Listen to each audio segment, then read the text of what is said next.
Hello everyone, I hope you all are doing well. In this video, I'm going to talk about tenses.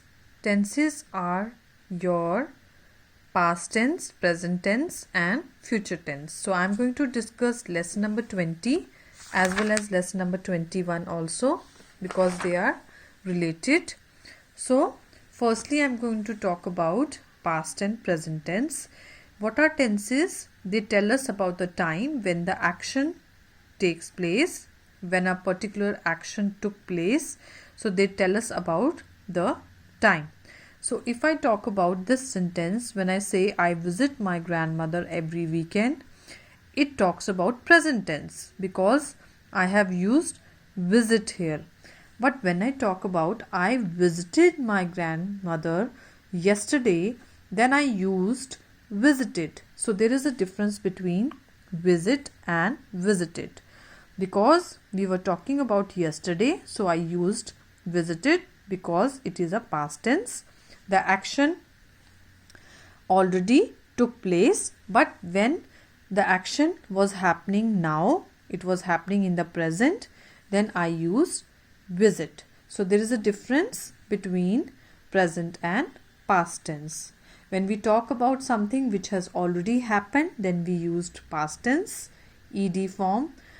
And then when we talk about something which is happening right now, then we talk about simple verb visit.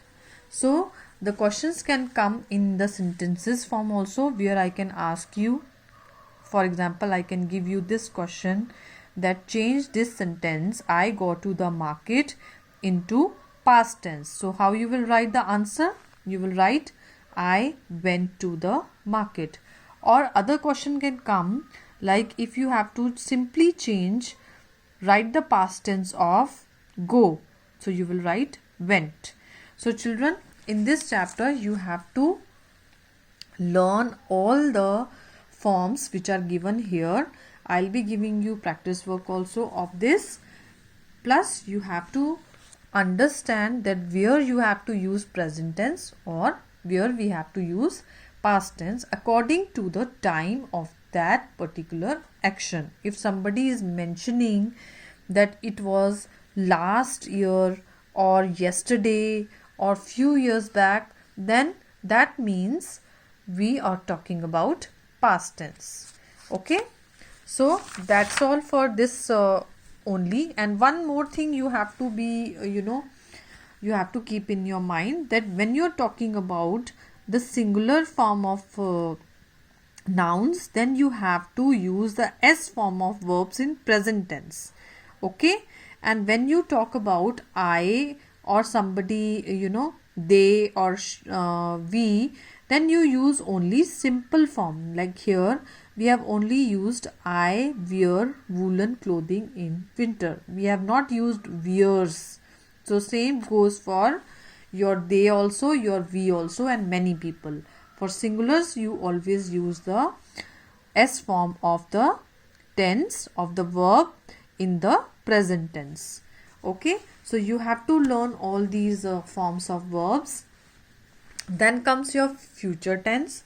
What is your future tense? Future tense tells us that the action will take place. It has not happened.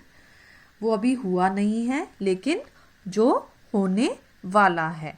For example, Nalini will visit the lotus temple next week. So whenever something which is not which has not happened and it is about to happen in the coming days or coming week or coming year, then you will write next. Okay, tomorrow, next, or something which has not happened, the action has not taken place, then you use the will.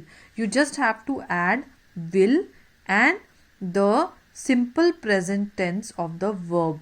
You will not add any s with any noun, neither with we or nor with any singular also. Here the singular and plural rule will not be applicable in future tense. You just have to add will and simple tense without any s or es. So I hope you have understood the difference between past, present and future. and this can also come in these types. And these types of questions are already given to you. Whatever in the book is given, I will give you that only, but you just have to understand that how you have to apply different tenses. They can I can give you the verb form, simple verb form, and then you have to, I can ask you that change it into the present form or past form or future form. So you have to change accordingly. Okay, I hope you have understood. Thank you very much.